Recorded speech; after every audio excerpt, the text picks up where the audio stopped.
Trendy krásy jsou šílené i dnes.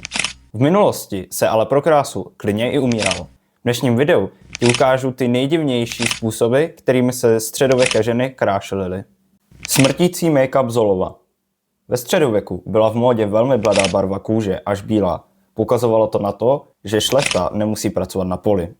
Takzvaný benátský cerus byla směs rozdrceného olova a octa. Byl používaný pouze v nejvyšších kruzích, například na dvoře Alžběty I. Olovo jim rozežíralo pomalu kůži a po čase jim začaly vypadávat zuby a padat vlasy. Radioaktivní krása. Po nalezení radioaktivních látek toria a rádia vznikla kosmetická značka toho rádia. Prodávaly se krémy, zubní pasty a tak dále. Obsahovaly rádium a thorium. Reklamy slibovaly, že budeš doslova zářit zdravím.